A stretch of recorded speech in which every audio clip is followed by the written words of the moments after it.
Alright students, start करते हैं next topic, that is about stoichiometry. What is meant by stoichiometry? Students, stoichiometry deals with the quantitative relationship. As I told you earlier students, there are two kind of analysis, qualitative and quantitative. When you are dealing with the stoichiometric calculations, you have to be very sure that this is a quantitative relationship between reactants, the species that are reacting together, and products, the resultant products, in a balanced chemical equation.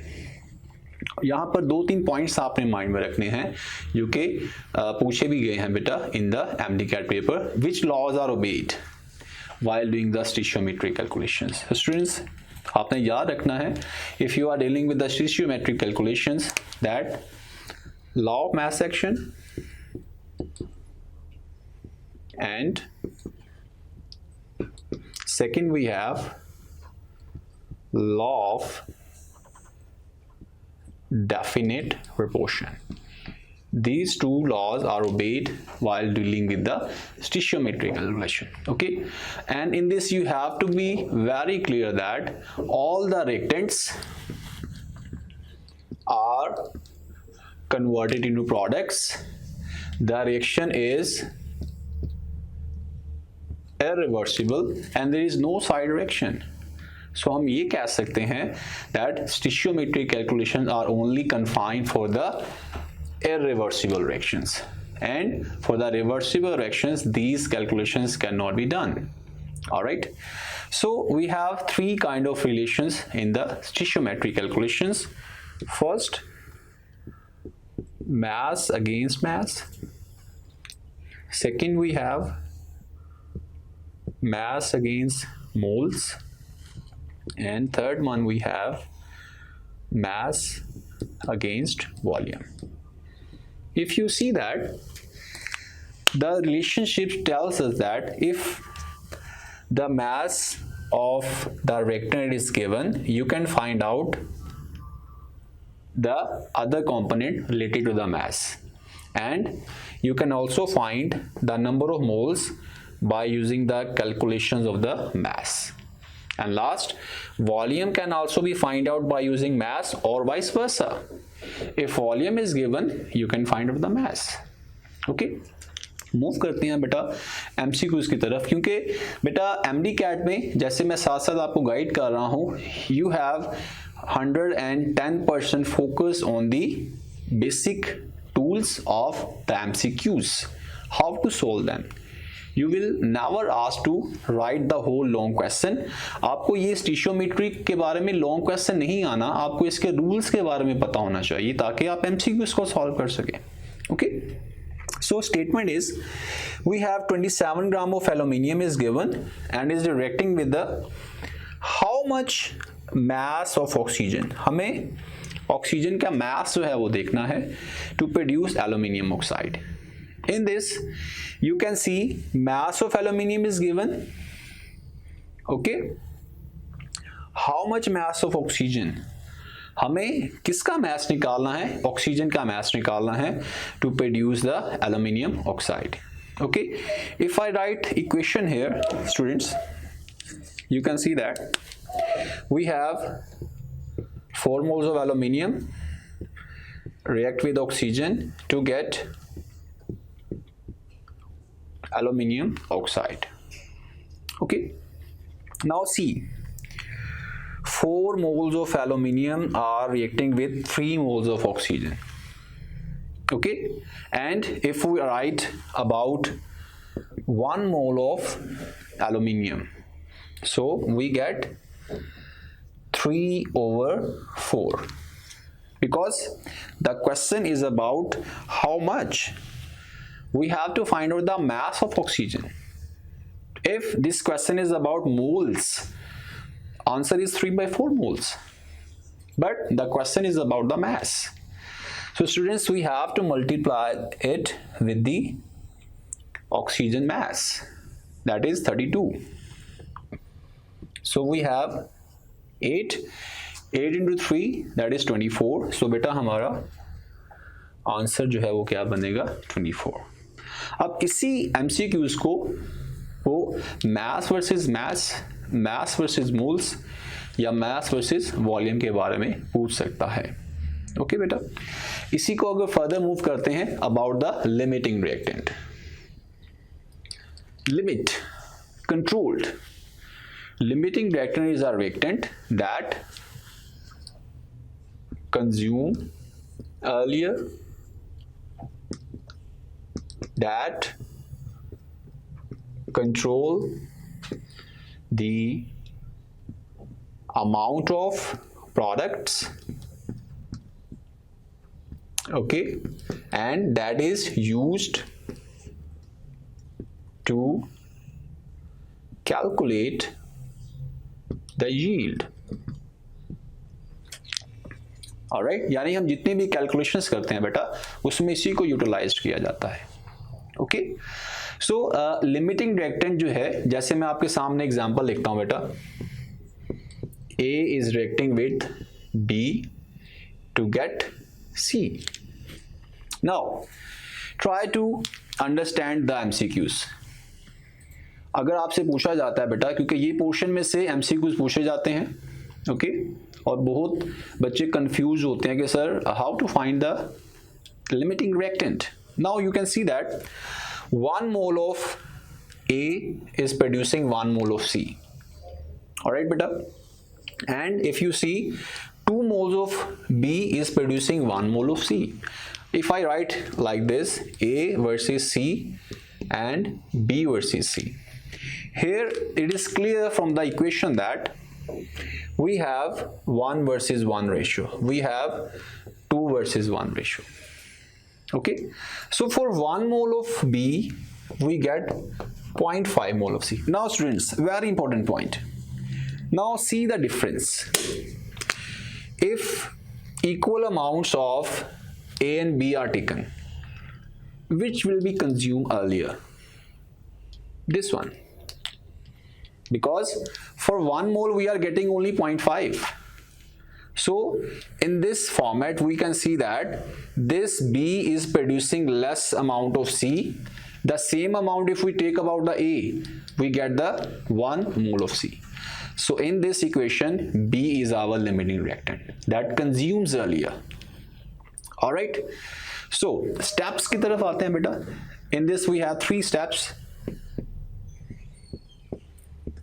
First of all, you have to find the number of moles of substances. Obviously, moles find करने के लिए given mass को molar mass से divide किया जाएगा, ठीक हो गया। Then you have to find the number of moles of product. ये फाइंड करने बेटा हमने। लास्ट में हमने देखना है बेटा, see that less number of products जो हैं उसको हमने आइडेंटिफाई करना होगा कि कम प्रोडक्ट्स किस रिएक्टेंट से, किस सब्सटेंस से बन रहे हैं। एग्जांपल देखें बेटा ताकि थोड़ा सा आइडिया आपको क्लियर हो। If you have 27 gram of aluminium, okay, and is reacting with the 32 grams of oxygen to give you aluminum oxide. Now students, we have 2 reactants. One is aluminum and second one is oxygen. Okay, now we have to find out that कि इनमें से limiting reactant कौन सा है। Okay, तो लिखते हैं equation बेटा, क्योंकि इक्वेशन से हमें आइडिया होता है दैट एक्चुअल मोल्स कितने हैं और गिवन स्टेटमेंट में मोल्स कितने हैं बेटा। We have aluminium, oxygen to give you aluminum oxide.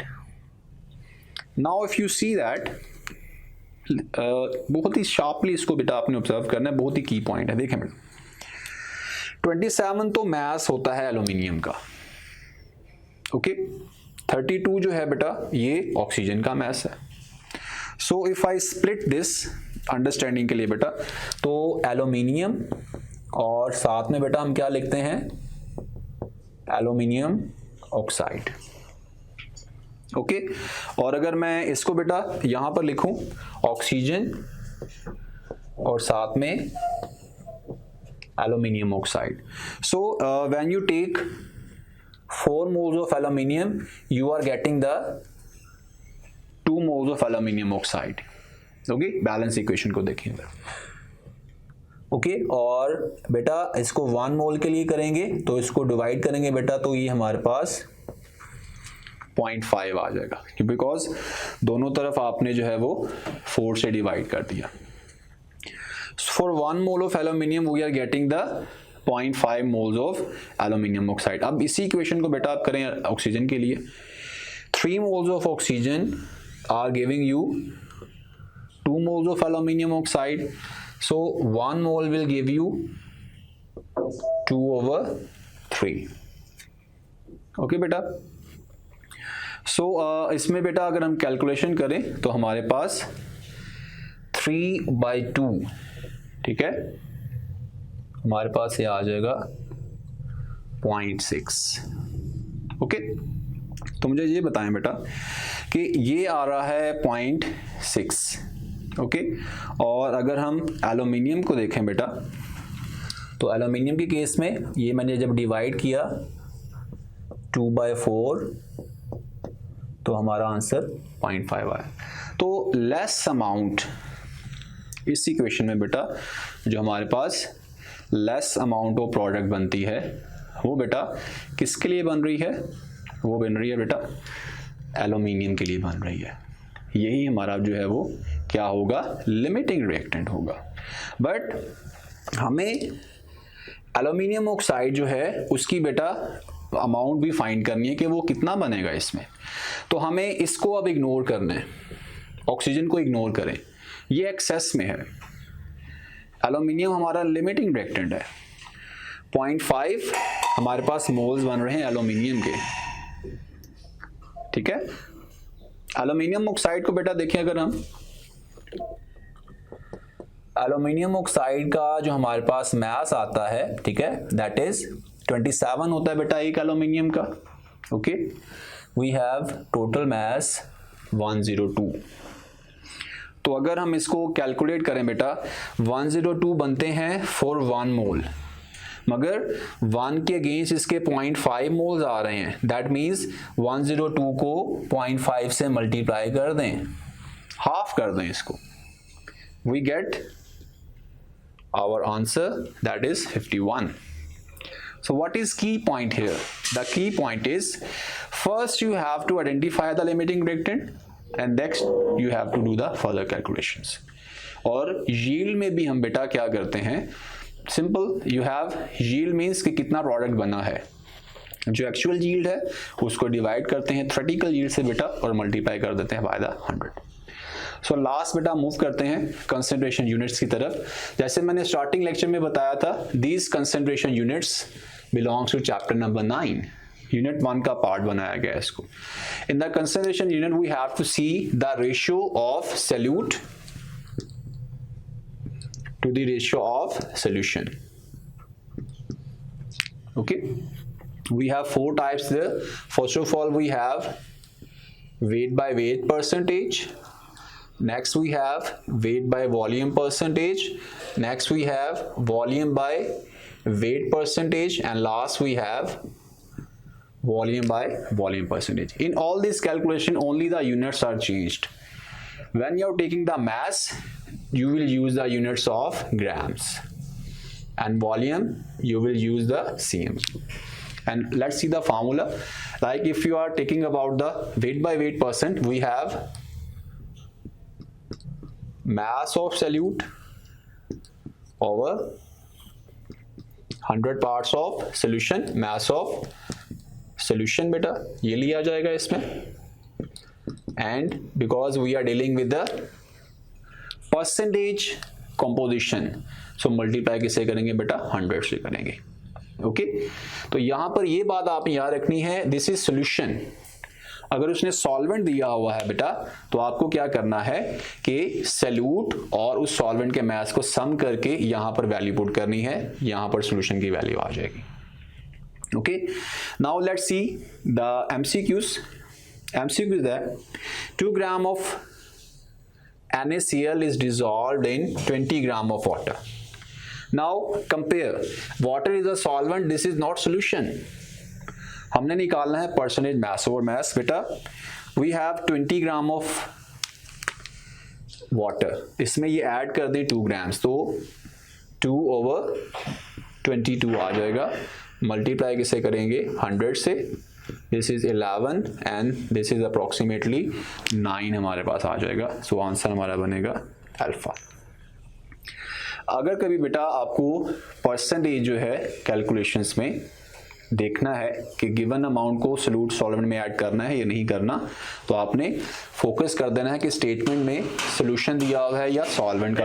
So MCQs में देखा आपने, we have get the answer by dividing the mass of solute to the mass of solution. Okay, इसी regards में next topic देखते हैं बेटा, what is molarity. Molarity is basically number of moles of solute that is dissolved in solution taken as 1 dm cube, 1 liter भी इसको कह सकते हैं बेटा। Okay, see the formula. If you want to find out the molarity of the given sample, you have to divide its mass over molar mass, alright, and volume of solution in dm cube. अगर बेटा ये यहाँ पे cm cube में दिया गया है, remember that, फिर आपको ऊपर 1000 लिखना पड़ेगा, यूनिट चेंज हो गई है।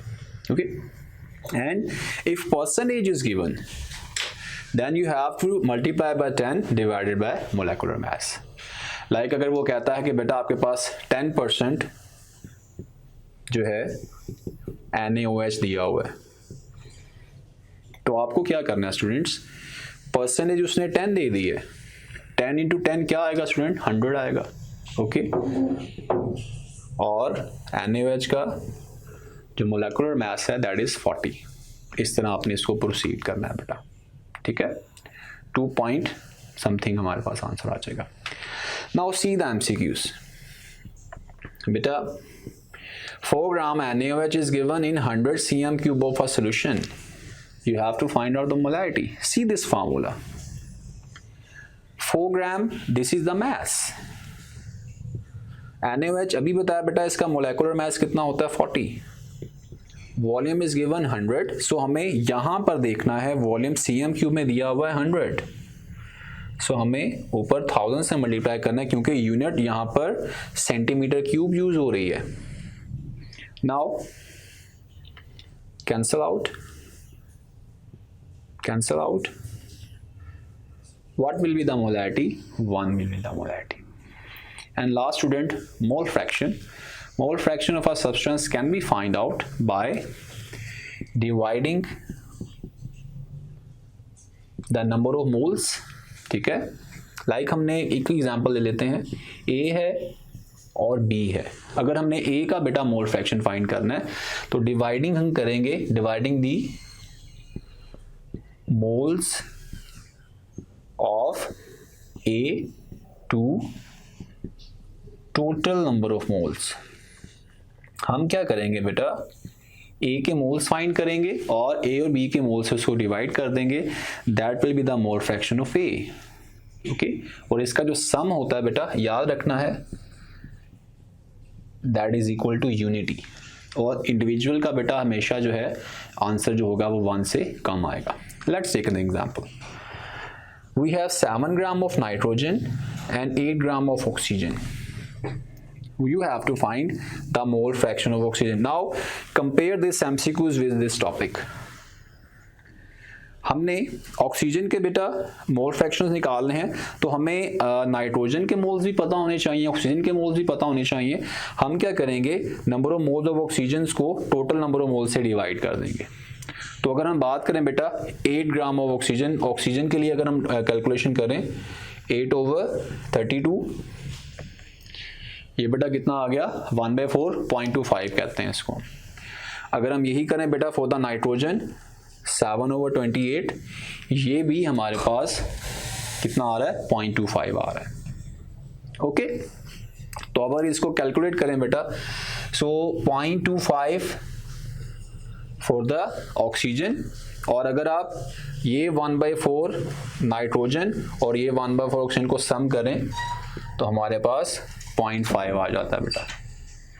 ओके, तो बेटा अब आप इसका फर्दर आंसर निकालें बेटा, ठीक है। जब आप डिवाइड करेंगे 0.25 ओवर 0.5 के साथ तो हमारे पास गिवन आंसर आ जाएगा। ये देखें बेटा, ये आ गया हमारे पास 10, इस 0.25 के लिए यहाँ पे 100 लगा दें बेटा, ठीक है।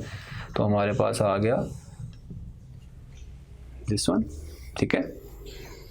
तो ये हमारे पास आ गया 5 ओवर 10 करेंगे तो 0.5 आ जाएगा बेटा। Okay, so that's all from the physical chemistry unit 1।